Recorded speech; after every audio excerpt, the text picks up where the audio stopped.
Olá, amigo internauta, está no ar mais uma edição do RDTV. Hoje falaremos sobre o trabalho desenvolvido pela Fundação Criança, entidade localizada em São Bernardo, que desenvolve diversos programas que buscam amparar os jovens em aspectos como a inclusão no mercado de trabalho e no combate a abusos sofridos pelos mesmos. Para falar sobre esse trabalho, recebemos o presidente da instituição, Ariel de Castro Alves. Muito obrigado pela presença, pela entrevista, Ariel. Boa tarde. Boa tarde, Marcelo. Eu cumprimento a você, cumprimento também a toda a equipe do Repórter Diário. É um prazer aí participar das entrevistas, das discussões que vocês propõem, que tratam de temas relevantes para a nossa região do Grande ABC. Tá certo, Ariel. Talvez o projeto mais conhecido da Fundação Criança seja o programa Reencontro, que busca, junto com a polícia, encontrar jovens desaparecidos na cidade de São Bernardo. Gostaria de saber quais são os números mais significativos desse programa, quantos jovens já foram encontrados e como ele funciona na prática, essa integração entre a Fundação e a própria polícia. O programa Reencontro é uma iniciativa aí pioneira no âmbito de municípios, né? Na verdade, São Bernardo do Campo, segundo a própria Secretaria Especial de Direitos Humanos, é praticamente o único município do país que tem um programa de âmbito da cidade, né, de âmbito municipal específico para tratar da questão do desaparecimento de criança e adolescente. Geralmente esse assunto acaba relegado à atuação das polícias, né, no âmbito dos estados. Sim. E muitas vezes as famílias não têm um devido amparo social, um amparo psicológico naquele momento de desespero, né? Muitas vezes a família, até em razão do desespero, não consegue nem colaborar com as próprias investigações. Então, esse é um momento fundamental que os programas sociais podem ajudar as famílias, e também o apoio psicológico é muito importante para fazer com que a família pense naquela situação, reflita e transformar aquele luto permanente em luta pela localização, pela identificação da criança que esteja numa situação de desaparecimento. Então, esse trabalho, que na verdade começou inclusive na gestão anterior à minha, em 2006, mas ainda era um trabalho isolado, não tinha uma grande estrutura, um grande apoio, acabou sendo uma das prioridades da nossa gestão, até pelo ineditismo desse tipo de ação, pelo reconhecimento que acabou tendo e pela importante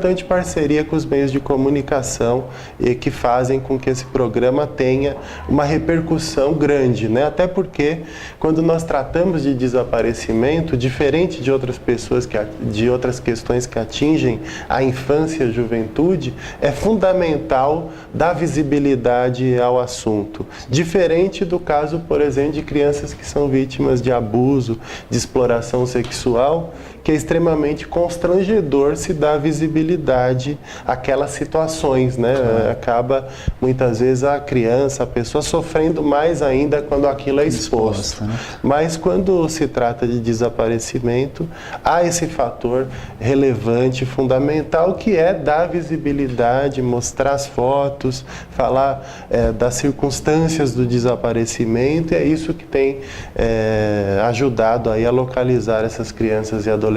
E desde 2006, início do programa, quantas crianças foram achadas, encontradas? Nós fizemos um levantamento recente, até com apoio do Conselho Nacional da Criança e do Adolescente, um projeto financiado pela Secretaria Nacional de Direitos Humanos da Presidência da República, levantando todos os boletins de ocorrência da parceria que a gente tem com a Polícia Civil. O que acontece em São Bernardo é que a Polícia Civil é feito o boletim de ocorrência imediatamente, né? Diferentemente do que muitas vezes ocorre. Nós temos uma lei desde 2005, que modificou o Estatuto da Criança e do Adolescente, que trata da necessidade da polícia registrar imediatamente o boletim de ocorrência, não tendo que esperar 24 ou 48 horas, como era um costume nas próprias delegacias, nos distritos policiais. Então, um entrave, muitas vezes, porque esses primeiros momentos são fundamentais para ter êxito na localização, na busca da criança. Então, essa parceria, a Polícia Civil faz o registro e já nos encaminha por fax ou os próprios policiais entregam a cópia do boletim de ocorrência. E lá tem os dados da família, a gente contata as famílias, quando as famílias acabam por conta própria também nos contatando e passam então a ter um acompanhamento através da psicóloga, através de educadores sociais e os advogados que acompanham os inquéritos, cobram investigações. Então é assim que tem se dado esse trabalho. Além disso, nós temos parcerias, como com o Serviço de Investigação de Crianças Desaparecidas do Paraná, que aqueles casos que já têm mais de 5 anos, eles fazem um envelhecimento digital. Sim. Então, eles fazem uma projeção de como estaria o rosto da criança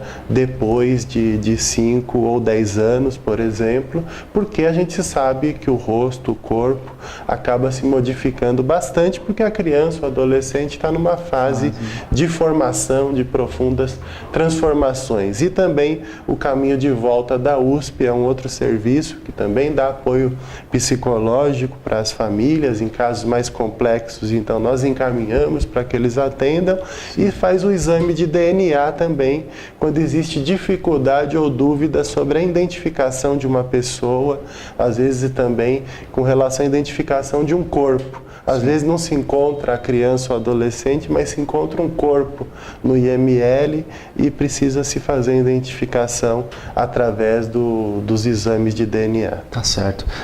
Sabemos que a experiência desse projeto fez com que uma cartilha de apoio aos pais que se encontram nessa situação fosse elaborada.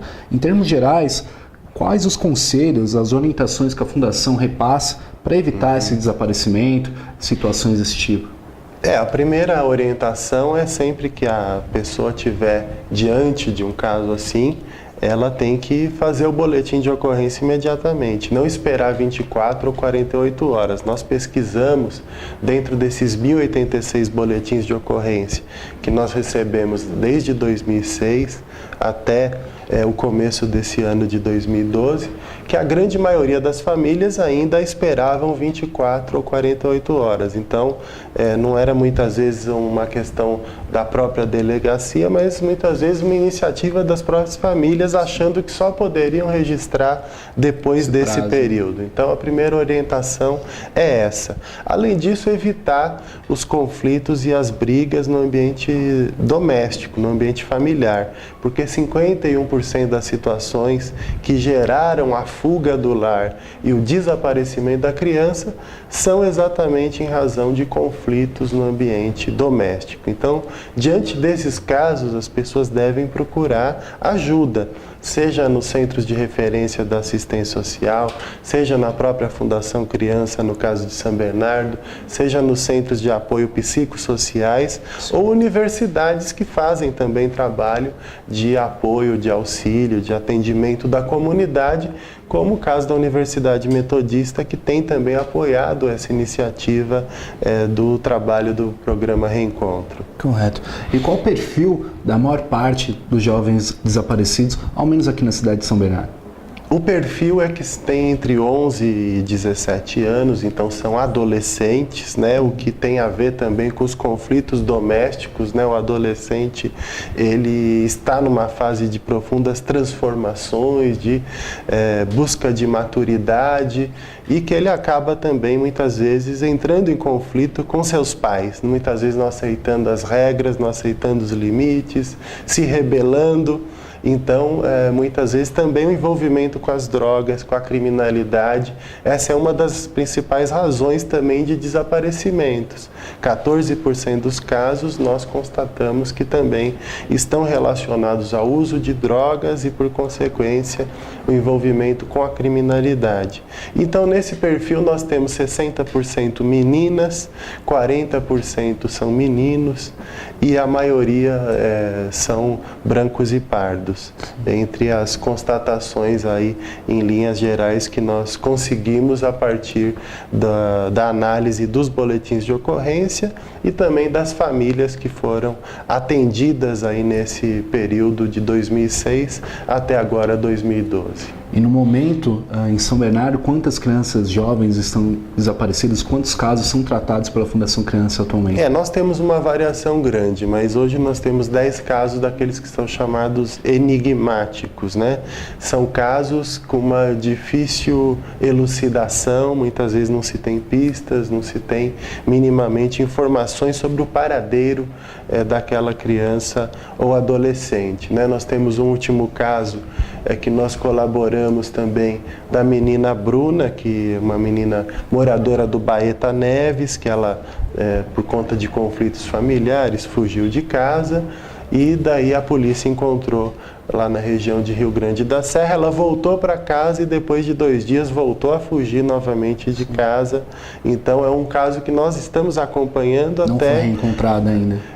Eles já sabem onde ela está, mas ela não está vivendo no seu lar, né? Então, é um caso complicado que mostra aí a grande incidência desses conflitos no ambiente doméstico, no ambiente familiar. Então, é uma das questões aí que a gente tem atuado, até porque nós constatamos também que 16% dos desaparecimentos são decorrentes de reincidência. Sim. Então, são pessoas, né, crianças ou adolescentes que desapareceram a primeira vez e depois novamente voltaram. Em cima desse dado, como prevenir uma nova fuga, um novo desencontro, digamos assim, desses jovens que por uma vez já fugiram, já desapareceram? O trabalho importante que deve ser realizado é em parceria com outras instituições, como centros de referência de assistência social, que tem a responsabilidade do trabalho de apoio de famílias. Às vezes a briga no ambiente doméstico é decorrente do alcoolismo dos pais ou do envolvimento da criança ou do adolescente também com drogas ou com álcool. Daí nós temos que encaminhá-los para programas que façam esse atendimento, seja no caso dos pais, seja no caso da criança ou adolescente. Às vezes a fuga do lar se deu porque a criança foi morar na rua e também ter trabalhos na rua, trabalho infantil. Então são casos que têm que ser incluídos no programa de erradicação do trabalho infantil. Então nós temos também unidades da Fundação Criança nos bairros, onde essas crianças passam também a ser acompanhadas. Além da gente verificar a questão da matrícula escolar, a gente também faz o acompanhamento delas nessas unidades, participando de atividades aí culturais, esportivas, de lazer e de discussão sobre a questão da cidadania, né? Uma das finalidades é preparar a pessoa para o exercício da cidadania. Algumas famílias precisam ser incluídas no programa Bolsa Família, outros casos vão para programas de profissionalização, outras situações vão para atendimento nos centros de apoio psicossociais, álcool e drogas, ou na questão psiquiátrica. Então, dependendo da situação, a gente faz um tipo de acompanhamento em conjunto com outras instituições. É importante a parceria, a integração com o Conselho Tutelar, também acompanhando essas ocorrências, chamando a responsabilidade das famílias, que o Conselho Tutelar tem a obrigação de notificar, exigir o comparecimento da família e também dar os encaminhamentos, requisitar serviços públicos. O acompanhamento da promotoria da infância e juventude, de alguns casos, principalmente que envolvem conflitos familiares, a questão do envolvimento com drogas e a necessidade, então, de atuação com as secretarias de saúde, secretarias de assistência social, habitação, para poder dar os encaminhamentos adequados em cada situação. Então, a nossa cartilha também, ela tem as instruções para os pais, para evitar desaparecimentos, tanto nessa questão dos conflitos domésticos e também questões daqueles desaparecimentos acidentais. A família vai para a praia, de repente a criança desaparece em razão do grande número de pessoas, ou vai passear em algum lugar onde tem um grande número de pessoas e também acaba desaparecendo. Uma recomendação nesse caso é desde cedo tirar a documentação da criança, ter algum tipo de identificação? É claro. O passo elementar é ter a identidade, né? Então a criança sempre tem que ter e estar portando a identidade. Em casos de locais de grande circulação, às vezes até usar um crachá ou usar uma pulseirinha, algo que possa identificá-la e orientá-la também para ela decorar o endereço de casa, os números de telefones, o nome completo dos seus pais, saber quem ela vai procurar, se vai procurar a polícia militar ou a polícia civil, ou o conselho tutelar, ou vai ligar no Disque 100, que é um número nacional que trata do atendimento de questões relacionadas à proteção da criança e do adolescente. Então todas essas orientações fazem parte desse guia, dessa cartilha passo a passo, que serve para as próprias famílias, serve também para orientar as crianças e os adolescentes e também os policiais, os programas sociais e as prefeituras para que criem também trabalhos parecidos como esse que vem sendo realizado em São Bernardo. Lembrar que no Brasil por ano são 40 mil crianças e adolescentes que desaparecem, 9 mil casos são registrados por ano só no estado de São Paulo e 15% dificilmente são reencontrados. Então é um drama que atinge milhares de pessoas e que ficou bastante conhecido desde a década de 90, com aquela novela Explode Coração, e que após essa novela veio As Mães da Sé, que toda semana, toda quarta-feira, elas se reúnem na Praça da Sé com as fotos dos seus filhos, com os cartazes, né, mostrando esse drama humano da pessoa. Quando o filho morre, a pessoa pelo menos enterrou, viu o corpo, né? Com certeza. Então ela vai sofrer naquele primeiro momento, mas o tempo vai de alguma forma fazendo ela superar, né? Nunca ela vai superar totalmente, mas ela vai depois ter a sua vida normalizada. Agora a pessoa que está procurando eternamente e não tem nenhuma notícia, é um luto permanente. Então muitas dessas mães, e a gente acompanha, tiveram infartos, tiveram câncer, tiveram inúmeras doenças decorrentes dessa angústia, dessa situação emocional. E também nesse período a gente tem ido bastante à Praça da Sé, acompanhando as Mães da Sé. Na verdade é um trabalho que eu já acompanho desde a década de 90, então tive aí a oportunidade de poder, ao menos em São Bernardo do Campo, ter uma dedicação mais especializada a esse tema, que é um tema que poucos governos e poucos setores acabam tratando com uma dedicação adequada. Com relação, novamente, tratando como referência o programa Reencontro, o senhor também faz parte do grupo específico, né, da criança no consórcio intermunicipal. Gostaria de saber se essa iniciativa já rendeu frutos regionais, se as outras cidades pensam em manter algum tipo de programa parecido ou igual ao que é mantido pela Fundação Criança em São Bernardo. O Grupo Criança Prioridade 1, ele reúne os gestores que atuam na área da criança e adolescente em cada cidade, com a particularidade de São Bernardo ser a única cidade que tem uma fundação própria, né, específica e referência aí nacional no atendimento à criança e ao adolescente em situação de risco ou mesmo que se envolveu com a criminalidade. Então, São Bernardo tem uma fundação com status de secretaria municipal. As outras cidades têm as suas secretarias de assistência social e dentro das secretarias algum assessor ou algum coordenador que cuida da área da infância. Então, esses gestores participam do Grupo Criança Prioridade, os conselhos tutelares das 7 cidades também participam,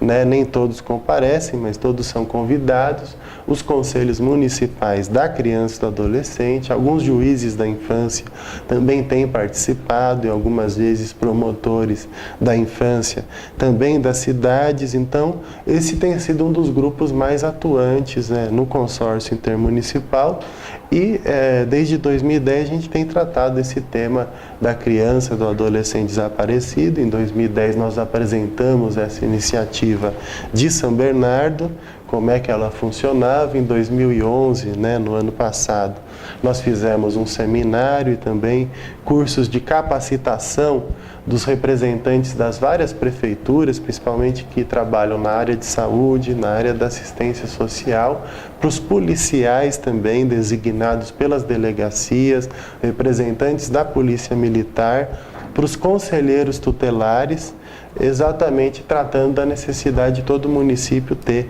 uma atuação concreta nessa área. É claro que, de uma hora para outra, nem todo município tem a estrutura e a mobilidade que nós temos de criar um programa específico e de designar técnicos para trabalhar especialmente com esse assunto. Mas, de qualquer forma, os centros de referência da assistência social e os conselhos tutelares, ao menos passaram a atender essas ocorrências, né, e também acabaram tendo um olhar aí para verificar também boletins de ocorrência nas suas cidades que tratam desse assunto, e muitas vezes nós somos consultados, ajudamos outras cidades. O caso do menino Vinícius, por exemplo, de Mauá, um menino de 8 anos que ficou desaparecido por quase 3 anos, é um caso que a cidade de Mauá nos encaminhou, nós passamos então a atender essa situação.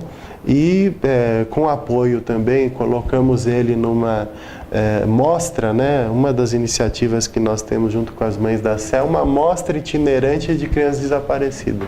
Então a gente tem painéis, que é uma exposição com fotos. Então nós tínhamos lá inicialmente 24 fotos da primeira exposição que nós fizemos, 4 casos foram solucionados desde que a mostra foi realizada. Então, até com o apoio da divulgação dos meios de comunicação, no caso do Vinícius mesmo, uma matéria no Jornal Nacional fez com que ele fosse aí localizado lá no Espírito Santo, na cidade de Viana. Então nós recebemos informações de pessoas da cidade de Viana e daí encaminhamos a polícia e o conselho tutelar e foram lá encontrar o garoto que estava em cárcere privado. O seu próprio pai tinha levado ele, né, a subtração de incapaz. Então tomou da guarda da mãe, que tinha a guarda dele, levou, ficou mais de 2 anos com ele. Então nós conseguimos que ele retornasse para o convívio com a sua mãe, com a sua avó. E o apoio dos meios de comunicação é fundamental também nesse trabalho. O próprio site da Fundação também disponibiliza foto dos atuais 10, são 10 casos, né, dos desaparecidos. Qual é o site? Fundação Criança?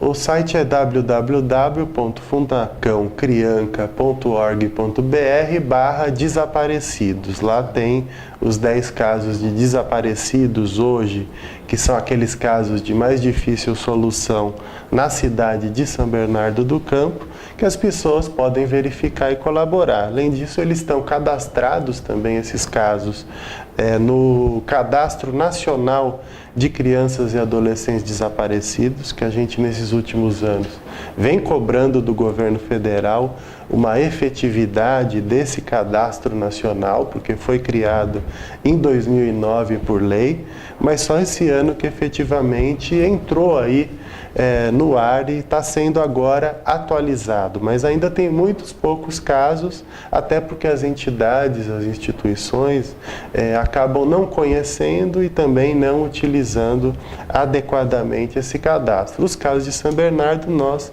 cadastramos todos, então se for procurar lá casos de São Paulo, só tem atualmente os casos que a Fundação Criança de São Bernardo cadastrou, até porque outras instituições ainda não conhecem e não estão utilizando também esse cadastro nacional. Mas nós ainda defendemos que ele tem que ser aprimorado. O ideal é que quando se faz o registro da ocorrência na delegacia, a família já leva a foto e um resumo das informações que estão no boletim de ocorrência, com o nome dos pais, telefones de contato e as circunstâncias do desaparecimento, já iriam automaticamente para esse cadastro. Não adianta ter um cadastro onde muitas vezes as famílias vão ter que ficar cadastrando, muitas vezes a pessoa não tem nem cabeça, a mínima condição de refletir e ficar ainda usando a internet, até porque a grande maioria dessas famílias são famílias extremamente carentes, em situação de alta vulnerabilidade social. Então, se elas não contarem com uma instituição que apoie, dificilmente elas vão, por conta própria, fazer o cadastramento da situação, ainda ficar colocando fotos, né, salvando fotos. A gente sabe que exige minimamente que você tenha uma habilidade com os meios cibernéticos para você conseguir aí se relacionar e conseguir fazer esse tipo de cadastramento, de manusear esses instrumentais da informática. Certo. Bem, Ariel, agradeço a presença, conte com espaço para falar sobre outros projetos, outros programas desenvolvidos pela Fundação Criança. Você, amigo internauta, que quiser assistir outras matérias, basta acessar reporterdiario.com.br. Muito obrigado e até a próxima.